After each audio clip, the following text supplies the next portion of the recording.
alphas. They have breakfast twice. 11sies. Anyway.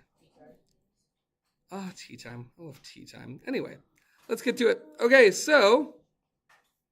Oh, good. Yeah, that looks exactly how I want it to.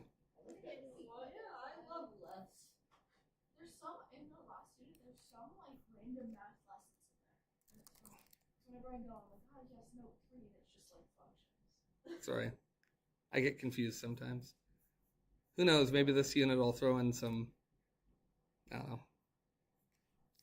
One year I was renovating and I just kept using the grade 11 chemistry notebook to like plan out all of like designing all the rooms. So people would be like, oh, lesson. Oh, floor plan for a bathroom. Oh, lesson. Oh, material cost for a living room. Anyway. All right. We're going to start a new unit. And this unit is called Homeostasis. 5.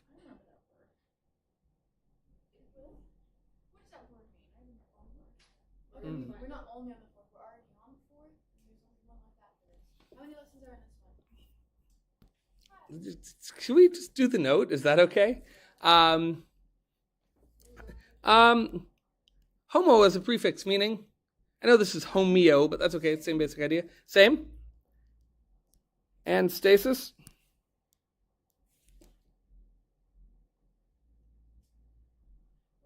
What's it mean for something to be in stasis? Yeah, kind of locked in. Locked in, stationary, maintained. So basically, homeostasis is about sort of being locked in the same state or being locked in one thing. Living organisms are complex things. This is especially true of multicellular eukaryotic organisms, such as human beings. We've learned about just a few of the incredibly intricate cellular mechanisms that need to operate for life to flourish. Right? Like we've learned about cellular respiration in like a fair level of detail, but of course that's just like one metabolic process. We learned about translation and transcription, but we just dipped our toes in something like, say, gene control, right? Like we learned about the lac operon and things like that, but just in like fairly small detail, right? Life is complex. Let's just remind ourselves of the basic organizational chart. And we've been doing this since grade 10, really. But the idea is in a multicellular organism, we have cells, right? And a group of cells together is called a tissue. Yes. A group of different tissues working together we consider an organ. And a group of organs working together is an organ system. And you put all those organ systems together, and before you know it, what do you have? Organisms, that's right.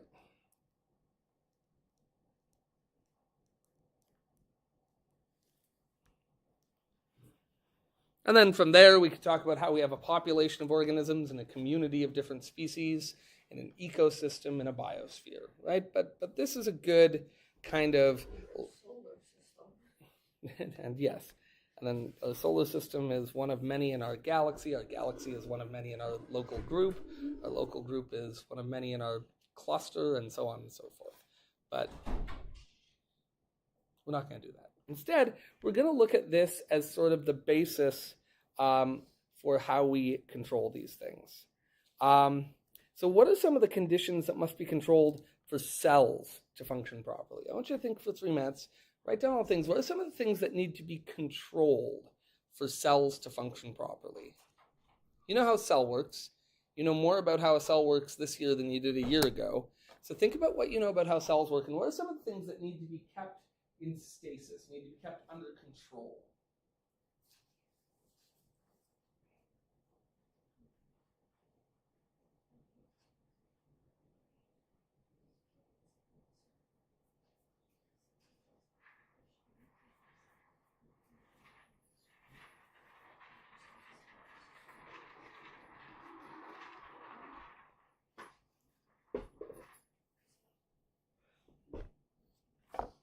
Not gonna lie, it's a sitting down kind of day.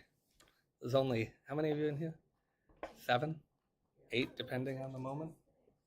Sorry?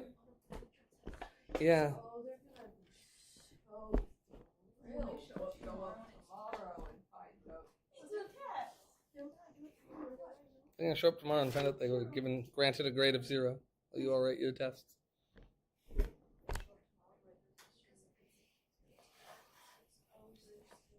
Yeah.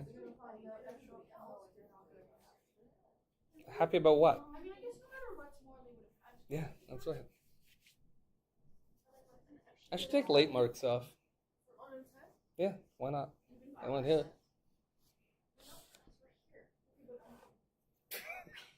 Okay, what do we got? What do we have to control? What are some of the things? Yeah, Toby. Temperature is a big one. Sarah, what do you have? Radiation exposure. Oh, sure. Okay, so like, absolutely. How do I want to write that? Yeah, I'm going to say exposure to EM radiation. And that has to be controlled because some of it is kind of necessary, right? Right? Photosynthetic cells need to be exposed to some EM radiation, but other is dangerous, right? Even we, right? Like which vitamin is it we produce in the sun? Is that D? It's D, right? So like we need access to sunlight. But obviously we need to be careful as well, right, with access to EM radiation. And then I went to get my teeth cleaned the other day, and you know what they wanted to take again every time? Every time. They're like, oh, we need to take an x-ray. I'm like, you do not need to take an x-ray. What are you going to see? That I still have teeth? Why does it just doesn't do x-rays? They just stick like a thing in your mouth and it shows your teeth. I think probably and then do they put a big thing next to your mouth and they go like this? No, it's just. Oh, it's just like a picture. It's just a stick. Oh, yeah, and then it takes photos, right? Yeah, mine has that too. Yeah, but the x-ray obviously shows the roots and everything as well too. But anyway, they always want to take that x-ray. And I'm like, you know what? Why don't you shoot your brain with as you see them covering themselves in like 4 layers of like that lead vest. Have we discussed this? Because they always put the lead vest on. They've got like this lead vest on top of your chest. And you're like, but what about my brain and genitalia? What about them? Huh? They don't get a lead vest? See what I'm saying? And this is why no, thank you. No, just anyway. Yes. pH levels is good. And of course, that's a measure of what? Acidity or alkalinity, right? Very good. What else? Keep them coming. Yeah, I like that. Right? That's very important. Cells need to grow, but cells can only grow to a certain size before they become hopelessly inefficient, right? Yeah, no, I like that a lot. What else? Sorry? Yeah, I'm not going to put it here, but yes, absolutely. That is something we control. Don't erase it. Don't erase it. I might even put it later on. It's something we're going to talk about. So you're good. Don't erase it. What else?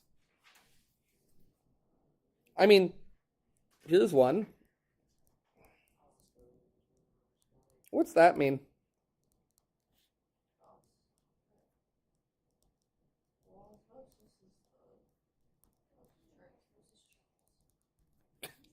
Yes. They need to control their exposure to the hit cartoon Osmosis Jones. Boy, you were one tired looking group of kids today. I feel so boring. I wanted to sleep in so much because I have a test. I came here just for the test. That's the only reason I came today. Good. Well, you should come here every day because you have classes, so that still works. No, you can't. It's not you, it's us. That's right. I think it's the time of this class. I feel like if this class was any other time of day, I would be amazing. It's like a very information-based class to be at 8. Yeah. No, listen, I hate first period anything. I like having first period prep. I'm a first period prep guy. No. Math is actually my favorite first period because it's not one where you need high energy to be like. I know your first instinct to that might be to be like no, but honestly, it's kind of like chill. It's skill based. Like you just do it. Like it's okay. Anyway, let's focus. Anything else?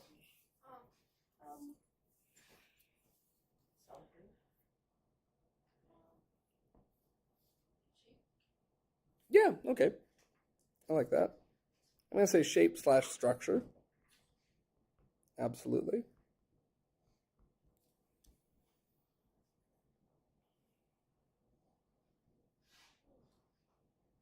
Yeah, I think that's a pretty good list. We'll talk about some other things, but that's a good starting point. So from there, enter homeostasis. Homeostasis, rather. How can these things be controlled? Basically, the cell has machinery. And what would be the two types of molecules that would serve as machinery? Yeah, mostly proteins. And then also, to some extent, what?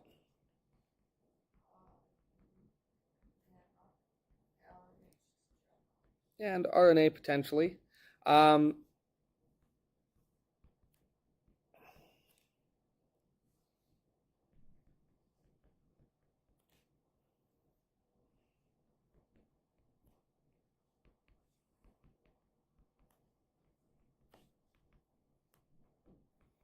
So the cell has machinery that can affect the state of the cell. And by state of the cell, I just mean all this stuff that can affect its temperature, that can affect how it handles EM radiation, that can affect pH, that can affect growth, can affect osmotic pressures, shape and structure.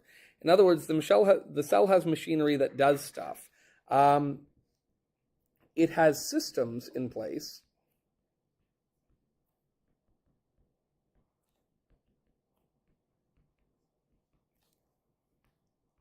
that regulate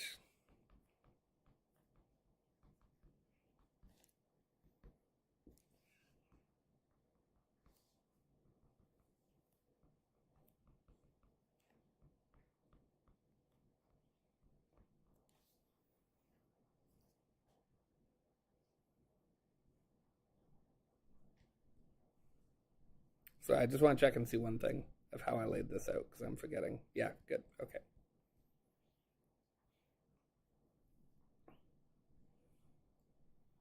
Okay. No, I forgot to print it. That's okay. Got it up here. Sorry? What are you saying? Oh, okay. Was it a good conversation?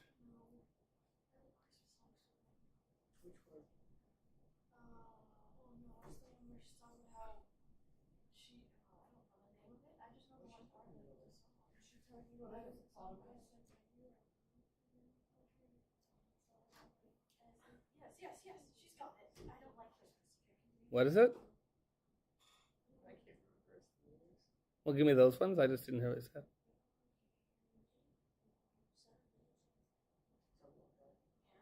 Oh, I hate that song. No, yeah. Yeah, yeah, oh, God.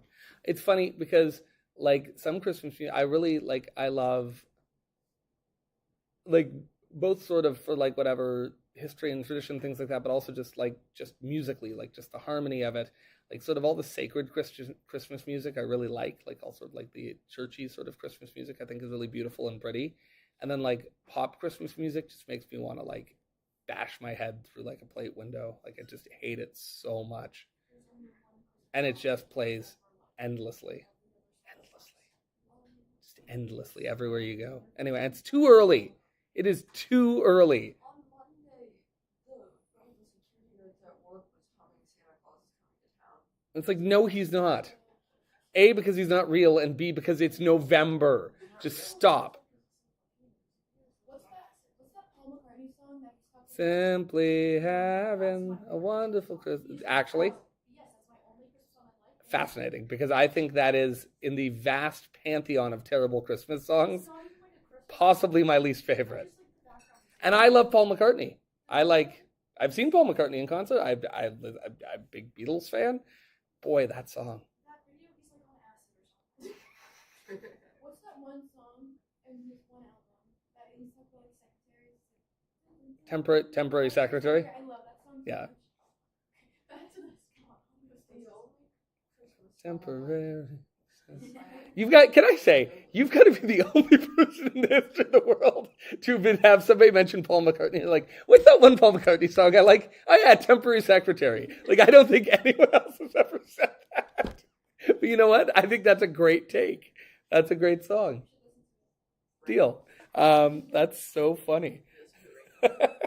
Somewhere Paul McCartney is smiling. Like he heard like there's a teenager in this world right now who heard my name mentioned and was like, yeah, remember that song from the 80s where you're experimenting with like the Fairlight synthesizer, Temporary Secretary? Yeah, that's my favorite. Like, and he's just like, yes, I feel artistically vindicated these 40 years later. Anyway, all right. So when body systems act to keep environmental factors at a set point, we say that the body is in homeostasis. Okay, lots to unpack here.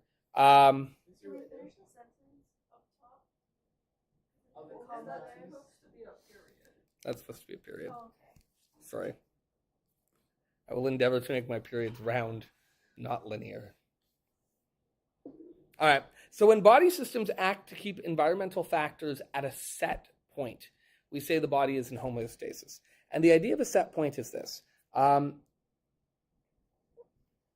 Set point theory basically says that the set point is, I want to put the word theory here.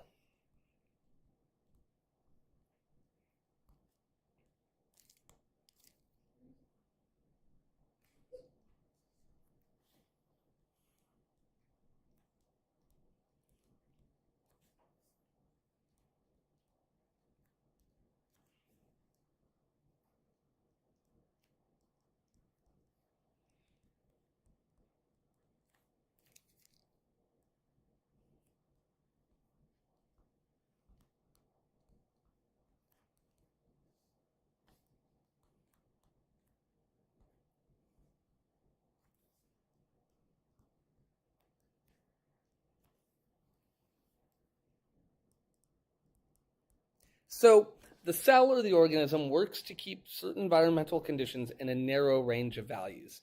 What are some obvious examples of this? I think the most obvious one that we can think of really quickly is human body temperature, right? Which is what? Yeah, 36 point something degrees.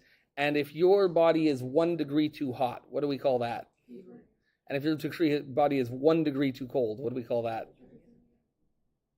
Yeah. Does that make sense? Like, that's the range we're talking about. Incredibly narrow. How does the temperature of our environment change? Dramatically, right? Like right now, it was probably 3 or 4 degrees outside when I left the house this morning. Was it 0 here in Welland?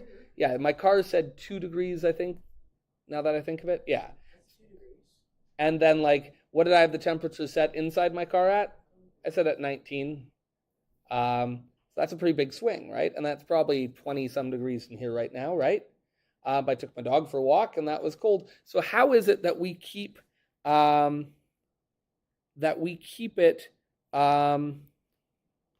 within like half a degree Celsius kind of thing, you know?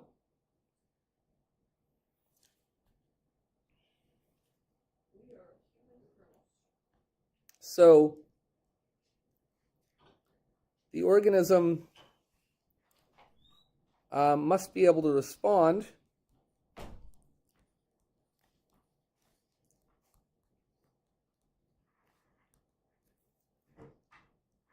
to changes in the environment. And does anyone remember from grade 11 what we call changes in the environment? What is it? Stimuli, good. So we talk about stimulus and response. I pardon the interruption. Could you please send Ruby Elliott to the cafeteria? Yes? Thank you. Do you have a grad photo appointment? Probably. I thought they were calling down people. Looks like they're calling you down. You don't show up yourself. Yeah, we were ahead on Monday. My appointment was at 9:10, and I went home to like make myself look presentable. And they were like calling me for like 20 minutes prior to my appointment, apparently. Yeah, they did that for that. But like, I went until 9:10. What's the point of having a scheduled time if it's not letting you then go? Exactly. They were like, show up 5 minutes. They got your 5 minutes for your appointment.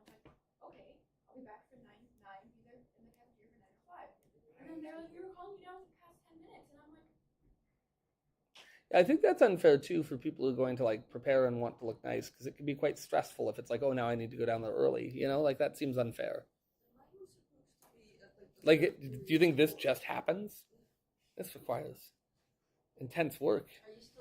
I have a whole team of people. Are you asking if I'm still on my curly girly routine? Yes, I am. I don't know what that is. Oh, it's like a brush for curly hair. It like structures your curls. Oh. It's only like $20. Oh. Well, It's expensive for a hairbrush. the idea of saying that a brush is only $20 when a brush is $0 when you just go steal it from your wife's bathroom every day. You see what I'm saying? It makes your curls more. That costs $0. And do you know what's cheaper than $20? That'd be $0, my friend. Sorry. No, it's good. What's the name of this thing? A Denman brush. Denman? Like Denman. Denman. Huh. I will have to investigate as I continue on my curly girly journey. Stepbrother decided that last night when he was washing his body, he was going to use it as, because I keep it upstairs. Yeah. So I can use it as soon as I get out of the shower. Yeah. He was going to use it as a loofah, I assume, because there's body wash all over it. And when I was like, hey mom, why is there men's product all over my hairbrush? Because I didn't know what it was, because I smelled it and it's really men's product. My stepbrother admitted to using it because it felt good on his stomach. So I was like, okay, could you please buy me a new one? This is a child, not like a He's teenage 10 and boy. he's on the spectrum. Sure. And I was like, can you please buy me? I'm not going to buy her. Yeah. Yeah. That sounds a little traumatizing. Anyway, guys, let's okay. All right. Here we go. Okay. I know, look at us, right? So the organism must be able to respond to changes in the environment to return to set point.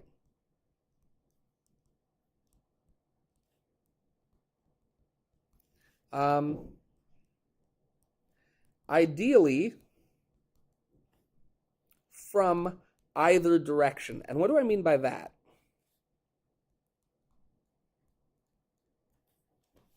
What do I mean ideally either from either direction? Yeah, in other words, temperature, can we handle both situations? What does our body do if it gets very cold outside? We shiver, we constrict blood flow to the extremities, so we let our extremities get cold so that our core temperature maintains its homeostasis, right? And on the other hand, what do we do if it is hot out? We sweat, we increase blood flow to the extremities to let more air blow across it so we can lose heat, right? Does that make sense? So we are able to respond from either direction, but that's not always the case.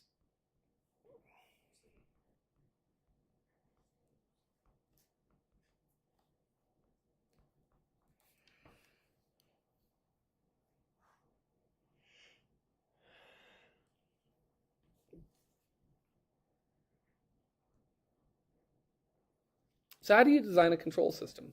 You should remember this. We actually briefly introduced this topic in grade 11 bio if I taught you grade 11 bio. Did I teach everyone grade 11 bio? Mostly. We introduced this when we talked about the nervous system, because obviously the nervous system is a big part of regulating homeostasis. If you don't remember, that's okay. It was a long time ago, I'm sure. But does anyone remember the basic components? Or does anyone even just remember, if we're thinking body temperature, an analogy would be like the thermostat. What are the components of a thermostatic system? The box on which you change it, and then it goes through wires to the heater, which is like, and then it goes back through different wires to whether it's Yeah, that's actually pretty good. Basically, what you need is a thermostat has three basic components to it, and you just laid them all out. I'm going to go in a slightly different order. The first thing it has is just a thermometer. A thermostat, if it's going to set the temperature, and you mentioned this last, which is fine because it actually shows up first and last. It's the alpha and the omega. It has to have a thermometer. It needs to know what temperature the surrounding environment is. Then it needs a control unit because we have to say, we want the heat to turn on when it gets this to be this temperature, and we want the heat to turn off when it gets up to this temperature. And maybe if you have air conditioning, unlike this school, you might say when it gets to this temperature, we actually turn the air conditioning on. Does that make sense? So we have all these set points on it. So we have something that can read the situation. We have a control system that determines what the set points are. In a thermostat, it might be a modern digital one. It could be an old-fashioned one that you turn, but we set our set points. And then we have the actual effectors.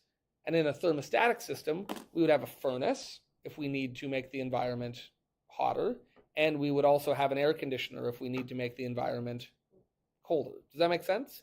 And then either one of those is going to change what? Well, it's going to change what the temperature is, which means the thermometer will change, which will then change the signal going to the control unit, which will then either turn on or turn off or keep on or keep off the heating or the air conditioning. Does that make sense? Those are the basic components.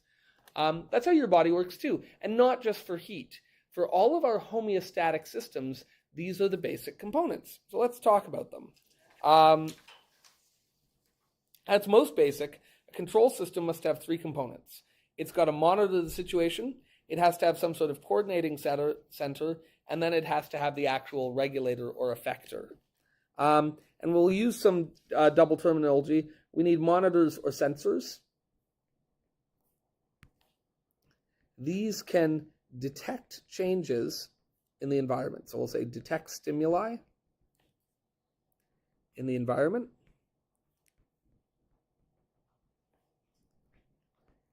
And we're going to use as an analogy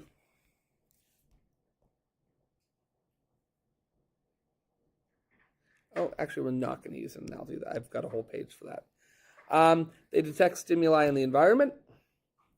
A coordinating center interprets sensor data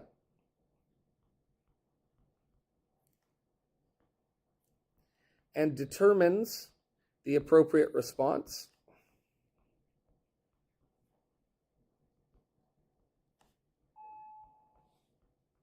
Sorry, last interruption. Could we have Alexander in the cafeteria? Who? Sorry? Alexander. Yes. Yes, we could. I was having such a good run of hearing, and then that one I did not hear. So the monitor is going to, or the sensor is going to detect stimulus in the environment, detect stimuli. The coordinating center.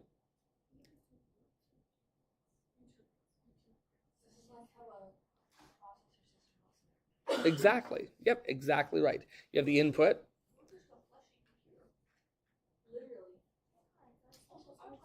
Yeah. I mean, you always do in one sense, but in a good way. I like that I can always understand you and hear you on the announcements. I think you do a good job. No, you're fine. You do need to talk to Jackson about the cacao of it all. That's too much for me. No, you're good. I think she's good. Do you guys? I like that I can hear it. What teacher? I just can't do nobody. I'm covering the mic. What teacher?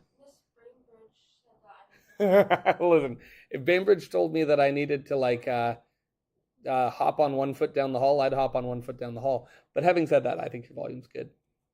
I can't tell Josh not to do I don't know. No, that's fine. I'll tell him. I haven't seen him. He said that he was gonna Mix it up. come fight you or something over it. Actually? Not literally. Okay, because I'll fight him. But yeah, Max told him that he was gonna fight. I'll fight him, or maybe I'll do West Side Story. I'll see him down the hall and I'll start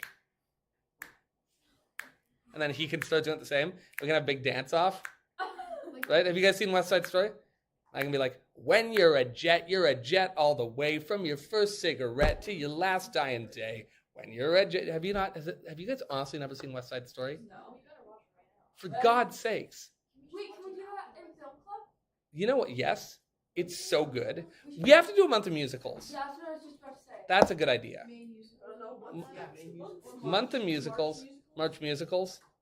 I like that. Wasn't March or Pride Month Day? Or That's true. Yeah, We we can do pick a May, different. 'cause May is also the May is month where good. we do the, I love Shaw musicals. Festival. Right? Oh, this is good. Let me tell you, West Side Story. And the funny thing is, I think the 1960s West Side Story is a masterpiece, friggin' masterpiece, directed by Robert Wise. It's great. And then you know what? Steven Spielberg's from 3 years ago, which came out during COVID and was unfortunately a big flop. I think, and I'm not a guy who tends to like the remake better. I honest to God think it's even better. Do you know the basic idea? It's Romeo and Juliet, only it's in West Side of New York, and it's about two rival gangs But it's a musical, so there's lots of dancing and snapping to simulate like aggressive behavior. Anyway, it's very good. It's very, very good. Very good. I'll be there. Love musicals. You guys seen Singing in the Rain? Yeah. Singing in the Rain's a friggin' masterpiece.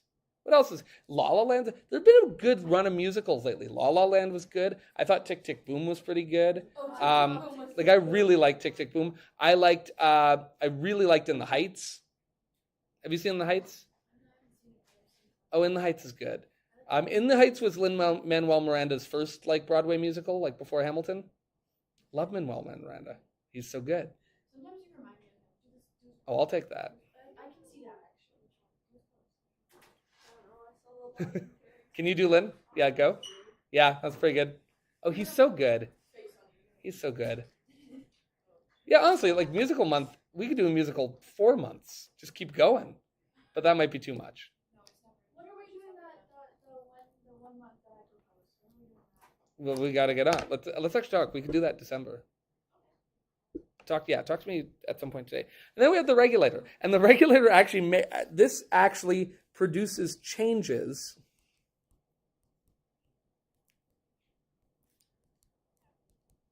to the system / environment.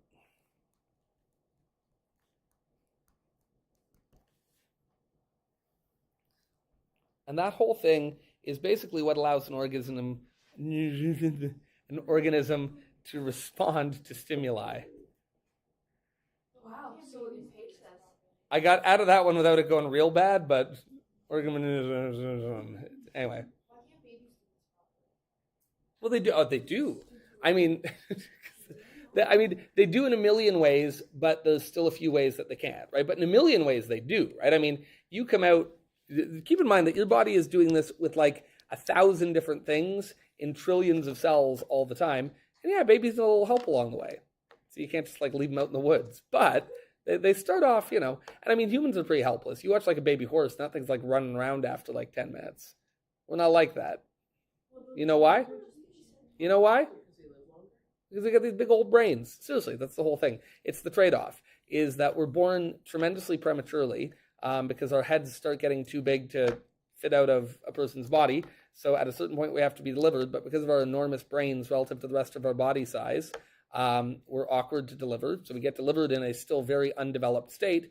And then so much of our development goes to developing all those complex cortices of the brain that everything else together just develops relatively slowly. And so we take a long time to reach maturity. That's the price you pay. You want to be smart? It takes a long time to develop.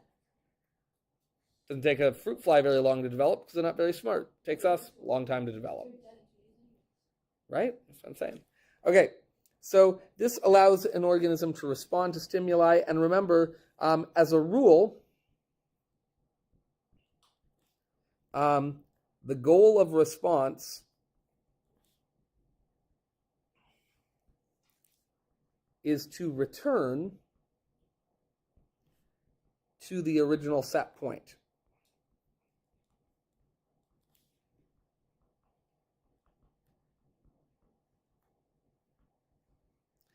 And the term you'll see used all the time is that the goal is to maintain homeostasis.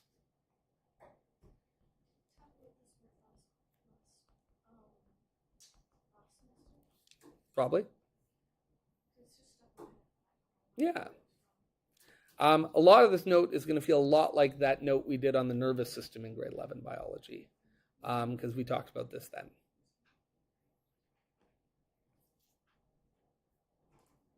Now, if the goal is to go back to the set point, then really what we're trying to do is undo a change. Does that make sense? As a rule, there's exceptions to this for sure. We're going to talk about some different, we're going to talk about some other feedback mechanisms, but in the general rule, the basic idea is this. What we want is something to change in the environment, and our cells, our body, to have a way to say, oh, a change just happened, we're going to unchange. Does that make sense? If you took grade 12 chemistry, this may actually feel similar to the concept of like Le Chatelier's principle in equilibrium. Do you remember that? Yeah, I didn't understand it. Well, that hurts my feelings, but I'll try harder this time. So the basic idea is this, which is that I always think of just work with a little kid. If you put a little kid's gloves on, what do? Take it off. They take them off. While you're putting the glove back on, what are they doing with the boot that you put on? Take it off. Whatever you do, they are essentially undoing. Does that make sense? Maintaining homeostasis is a lot like a little kid making it impossible to get out the door, which is any change that's introduced to the environment, your body or your organism as a whole, whatever it might be, is going to try to unchange that thing to go back to its set point. Does that make sense? We call this negative feedback. A negative feedback system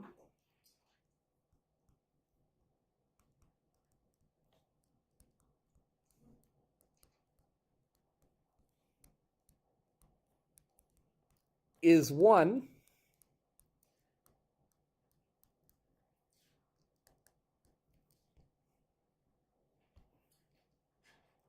where the response to a stimuli,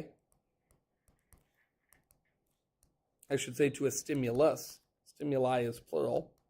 Is everyone comfortable with that? Stimulus is one stimulus, stimuli is several.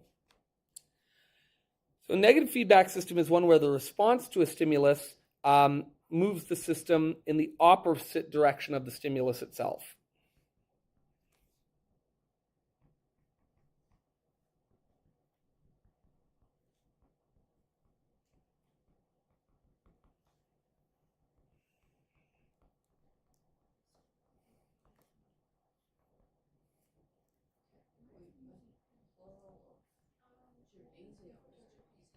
That's true, but people don't really use that. Like stadium is stadia, but people don't really use that.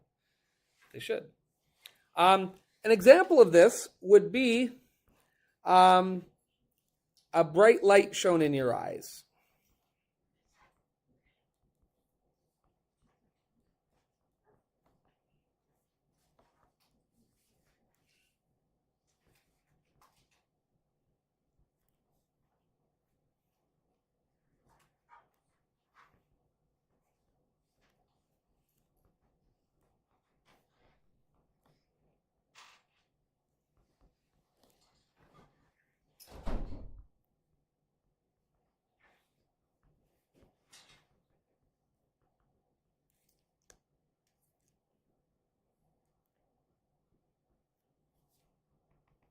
Just as an example, there's a million examples we could use, but I thought I'd use one that isn't related to temperature.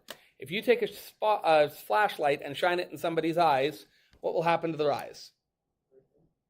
The pupils will dilate. Why will they dilate? Oh, sorry, what did I say? Constrict. Yes. Dilate, that's bad. Yes, if they dilate, that's a problem. Yeah, so if you shine a bright light in your eyes, you get this blast of signal down the optic nerve, and the body responds by contracting or constricting the pupils, which allows less light in, which then reduces that load on the optic nerve until it will stop constricting them.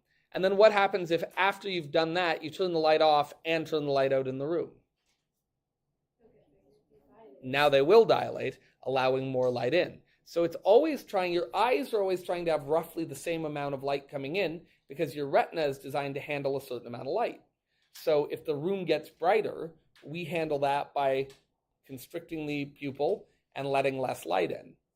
And if the room gets dark, we respond by dilating the pupil and allowing more light in, so that the amount of light striking the retina is roughly the same regardless of how much light is in the room. That's an example of negative feedback, where whatever happens in the environment, our body is going to try to undo that change. Does that make sense? Yeah.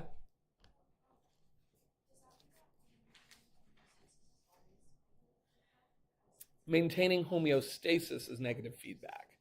Now, that's not the only way that we regulate things, because sometimes we need to regulate things in a non-homeostatic fashion. But if we're trying to maintain a set point, negative feedback is the key. Now, I will say if we get well outside of homeostatic conditions, there are positive feedback systems that will help us get back into the normal range. We'll talk about that later on. Yes, but we'll get there. Do you trust me? Good, me too. That's not true, but we'll say it. I'm just going to try to move on, see if I answer your question, okay? All right, so let's use an example, a non-biological example, house temperature. The monitor is a thermometer built into the thermostat. Reads the temperature in the room.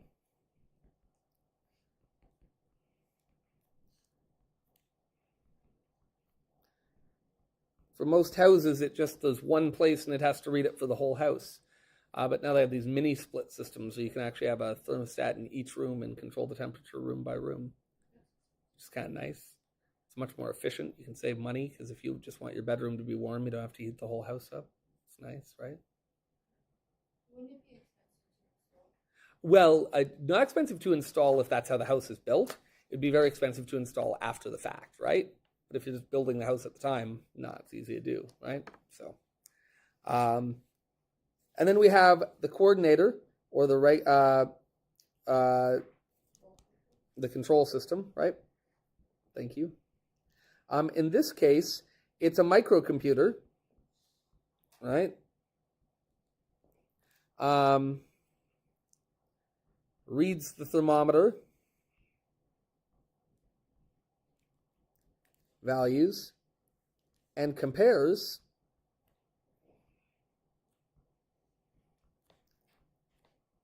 to the desired settings, right?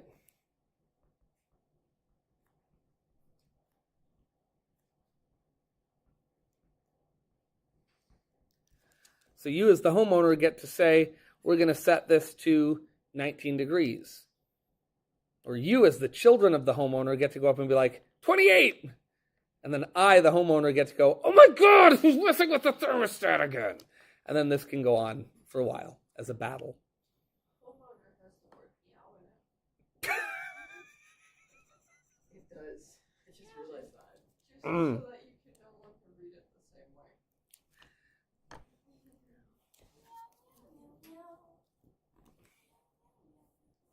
Are we just picking songs and doing it with like meow? Meow, meow, meow! Like somebody can do Back in Black. I love it. Especially at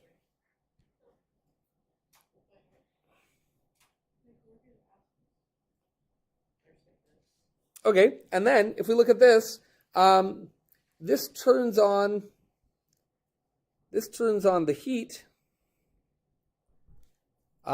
Now keep in mind, which is going to oppose the original stimulus. In other words, now in sort of baby blue, I'm going to say what would be happening here, which is the monitor might detect low temperature, right? So maybe it detects that it's only 17 degrees Celsius in the room, right?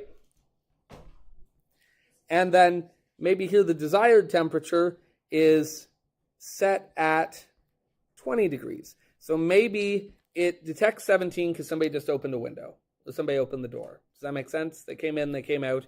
It cooled down in, right? We're having a party. A bunch of people just came into the party. They brought the cold air in with them. Now it's a little colder in the room than we want it. It's set at 20. So it's going to activate the heat, activate the furnace. And now the response is the furnace is going to heat the room. And of course, if it's heating the room, that's going to raise the temperature. Right? So the stimulus was that the temperature went down, and the response makes the temperature go up. That's negative feedback. Negative doesn't mean down. Negative just means opposite direction. Does that make sense? We could just as easily not be using a heating system. We could be using a cooling system, right? And in a cooling system, if the temperature went down, then the heat would come on. But if the temperature went up, we could turn on the air conditioning and make the heat go down. And in fact, that's what we have here. This could be the same thing, thermometer, The coordinators, same thing, but could have set point for temperature. But the regulator, we could have two. We could have a furnace, and we could have an AC unit, right?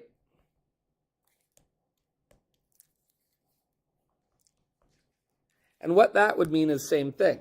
If the thermometer detected that it was 17 degrees Celsius, but the set point is 20 degrees Celsius, then we know that the furnace will turn on, increasing temperature, right?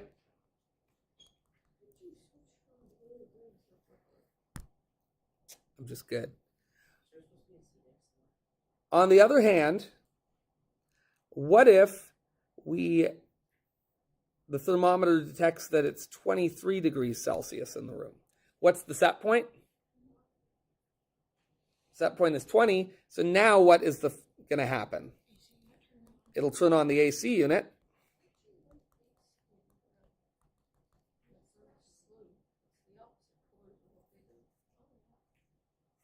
They're responding to high temperature, which we typically would show as red.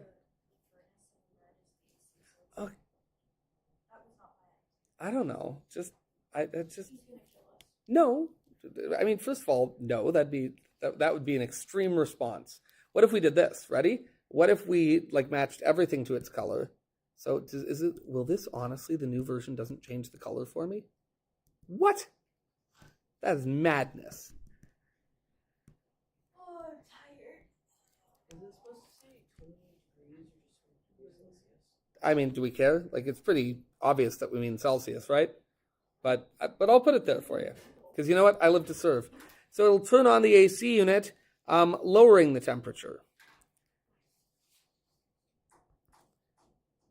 Thus, we can have a system where we can control the set point no matter the stimulus. Things get too hot, we can lower the temperature. Things get too cold, we can raise the temperature. Sorry? I'm proud of us too. Let's look at the biological equivalent of thermoregulation. Just like your house needs to maintain a relatively constant temperature, the body needs to operate within a swole window for optimal performance. Wait, is this our second last unit or third last? So, a small window of temperatures for optimal performance. Kiki, you were the queen of mid-note just blurting out. No, I like it. It's our second to last. Our penultimate unit. Do you know the word penultimate? Ultimate means final. It does. Yeah. The ultimate spider is the last spider. And penultimate means second to last. So we are in our penultimate unit. Is the pen center the second to last center? No, just like a pen isn't the second to last. Sometimes word means different things. I don't know what pen means in this case. But yeah, that's so if you want to sound vaguely pretentious, you can use the word penultimate. You can be like, oh no, I'm about to eat my penultimate Cheez-It. I challenge each of you to use penultimate in a sentence around people who weren't here in this class today and have them look at you and be like, eh? But it serves as a bit of a shibboleth to help you detect other pretentious people. Do you know what a shibboleth is? No? Sounds like a Lovecraft thing. No, there's a story in the Bible where there's this word, shibboleth, and the Hebrews use it to determine that a group of people who are claiming to be clansmen of them or claiming to also be Hebrews aren't because they mispronounce this word. Then if you're wondering, do they slaughter them and kill them all? Yeah, they do, because the Bible's pretty vicious in that Old Testament.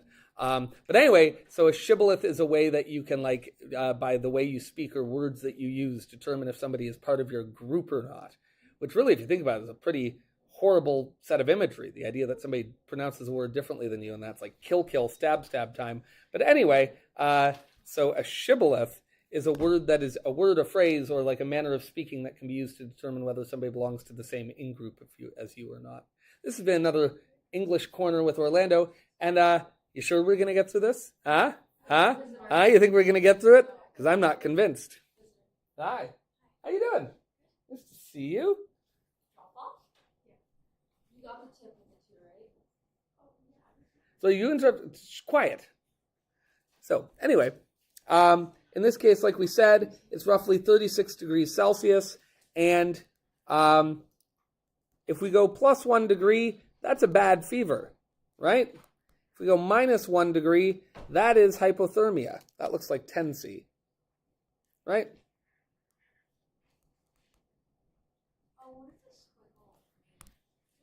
Roughly. So we have a narrow acceptable range, a narrow set point. And by the way, this isn't true for every cell in your body. Your hands vary a whole lot more than 1 degree Celsius. The tips of your ears vary by a lot more than 1 degree Celsius. We're talking about core temperature here. Brain, heart, lungs, major viscera. Does that make sense? Not every cell in the body is in the same narrow set point, though they have their own narrow set point. So in this case, we have temperature sensors. We have temperature sensing neurons throughout the body.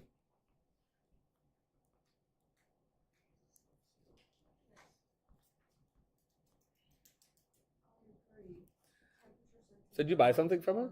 Yeah. She's tremendous, eh? Yeah, I got her for the dance that was supposed for yesterday, but it's fine. They're so cute. There's little gingerbread men. Oh, that's adorable. Oh, woman. She's very talented. She makes, I know, she's very talented. So temperature sensing neurons throughout the body, and they send this information to,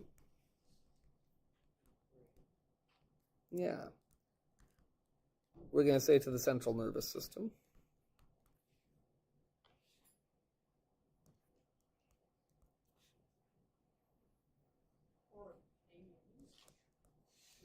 Okay. We've already discussed shibboleths and penultimacy. So the central nervous system parses this information.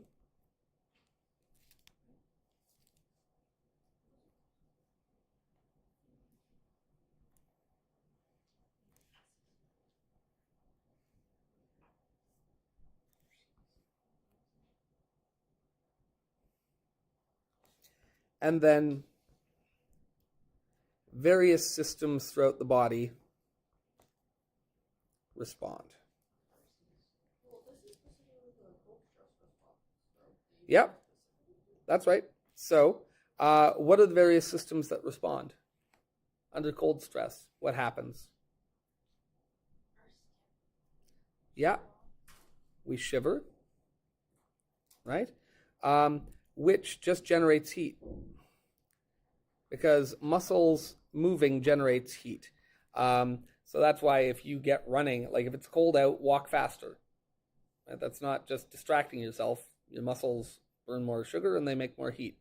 So shivering generates heat. What else happens in cold response? Yeah, which we do how? Yeah, very good. So vasoconstriction.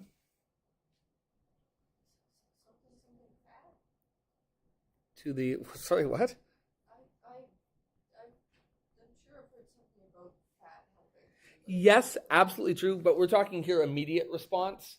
So like, yes, fat will hold body temperature in, but what won't happen is you're not like, oh, it's chilly outside, and all of a sudden like, whoop, what happened, right? And likewise, would you like that sound effect again? Whoop.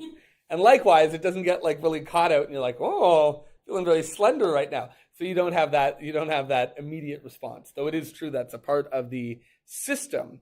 So we shiver, that generates heat. We get vasoconstriction to the extremities, which reduces heat loss through blood flow. Does that make sense?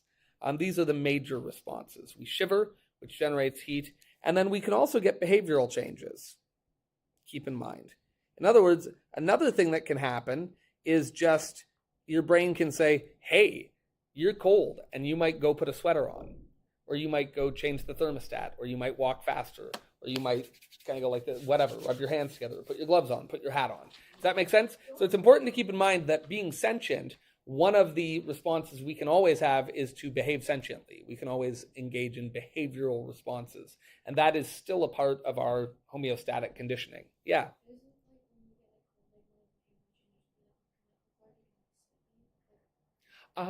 That would be like a symptom of getting too cold, but you're going to do the exact opposite. I guarantee you, when you get cold, you're instinctively going to rub your hands together. You're instinctively going to put gloves on. You're going to put a hat on. You're going to put a blanket on. You're going to turn the heat on. If things get beyond a point where we can no longer, so in other words, yes, when we're beginning to die, we'll get like lethargic and things like that. But here we're talking about like, well, the negative feedback is actually functioning. Did that answer your question? That was a good question, by the way. Yeah. I'm totally in your way. And like it was like the middle of the winter, and it was like snowing Quiet you. here. And I went outside with my friend who walked to McDonald's. Yeah. And it was closed, and we walked back, and then we were so cold, we like laid on our bed in like soaked clothing and wake up for 12 hours. Yeah, that's not good. That's not good. Because we were so cold and tired from it, because we were stupid. Okay. Okay. So again, sensory neurons will detect heat. And again, the central nervous system regulates response.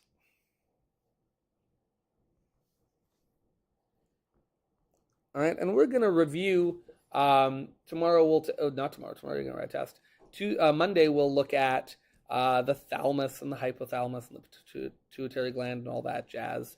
But for now, we'll just say the central nervous system regulates the response. And then various systems again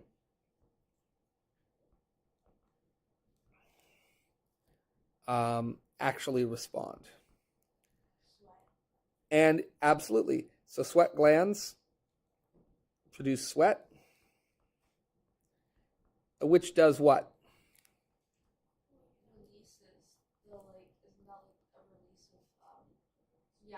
But why do we sweat? Yeah, why does sweat cool our body off? It's coming from inside our body at the same temperature as our body. Why does it cool us off?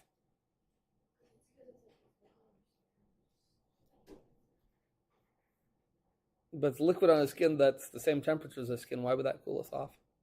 What does it do? What's it do? It evaporates. And what happens? What does something need to evaporate? It needs heat. Where is it going to get the heat to evaporate? From your body. So if it's using the heat from your body to evaporate, what's it taking out of your body? Heat. You know this instinctively because if you put warm water on your skin, warm water, and then go in front of a fan, it will feel cold. Well, the water's not actually cold. The water's actually hot. What's cold is that the water is evaporating, and so it is taking heat from your body to evaporate because it needs heat to evaporate. Energy can't be created or destroyed. So if those particles are going to move fast enough to be a gas, they have to steal heat from something. And you know what they steal it from? Whatever they're touching. And if they're touching your skin, then you get to cool down. So evaporation absorbs heat.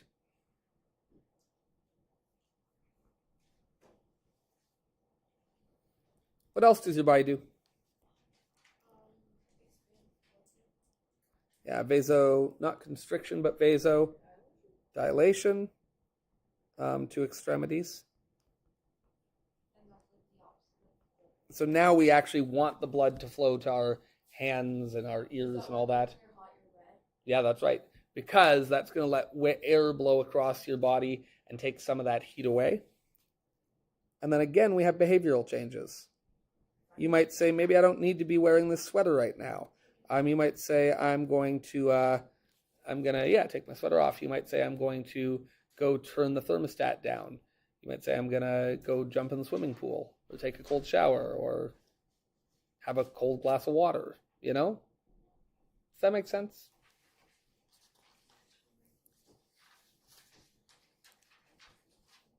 And we'll look at blood sugar levels on Tuesday. That's fine. Do you want to do it now? Okay, let's do it. All right, that's fine. Okay, all right. All right, that's fine. Okay, chill, relax. Hyperglycemia is what? High sugar in blood.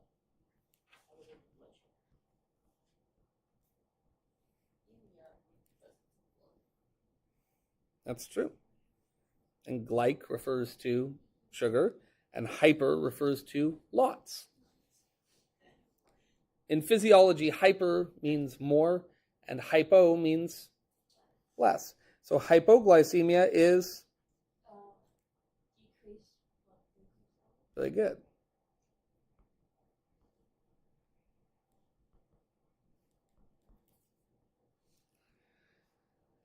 Okay, so does anyone know the two hormones that regulate this? Insulin's a hormone? Yeah. I just thought it was like. When hyperglycemia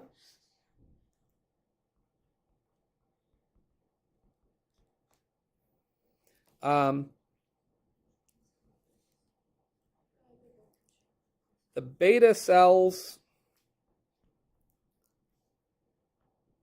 of the liver produce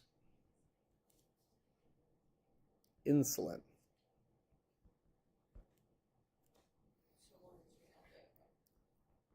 Insulin, this is true. Insulin instructs cells of the body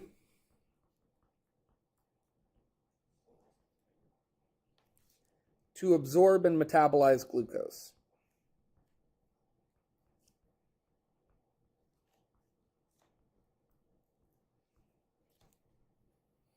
Which reduces blood sugar levels.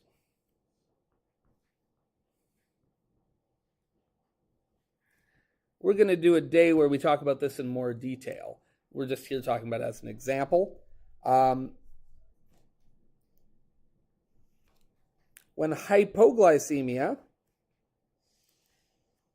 in this case, that means we need more sugar in the blood. How do we get more sugar in the blood? Okay, we could have behavioral response, but do we have access to, dear God, do we have access to a large molecule in the body that's made up of a bunch of sugars that we could break into sugars and put in the blood? So under hypoglycemic conditions, the body releases something called glucagon. It sounds like something they'd sell on TV. But act now, and we'll 30% more glucagon for the same price. Glucagon, yeah.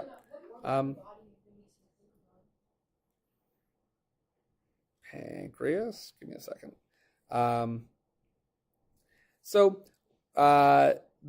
Body releases, wait for that lesson, okay? Because I'll forget and say it wrong, and then I'll be embarrassed.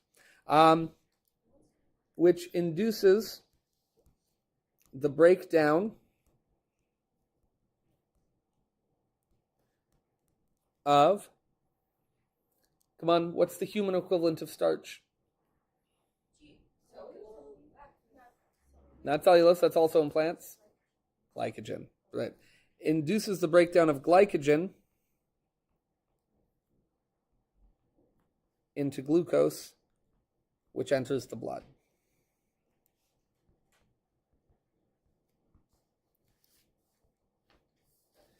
And that is, again, going to increase blood sugar levels. So both of those are examples of negative feedback systems.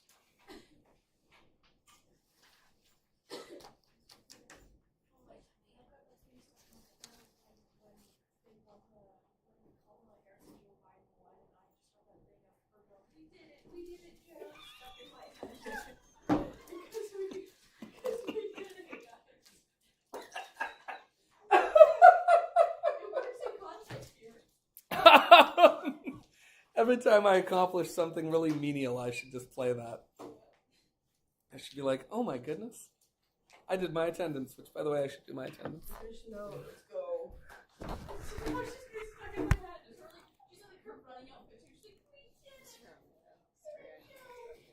No, you're good.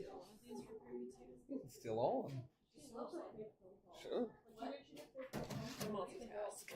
You just finished. Mine and work on this. God. I love it. We just finished a lesson on time, which induced Charlie to be like, that made me think of that Kamala Harris bit where she's like, we did it, Joe.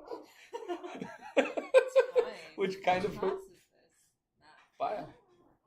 He's 75 minutes every day. Every day. 75 minutes. I lecture like Oh, you finished. university. I thought you were talking. I thought you meant the topic was time. No, that'd be a good topic. Congratulations on completing it. Oh, I got it. I never. That's all right. Do you I never. understand why I was confused though? Yeah, I'm a very confusing individual. Biology, time. Right? Your keys unlock treasure store. Yeah, my keys unlock every door. They're right there for it. The only school one, like the square one.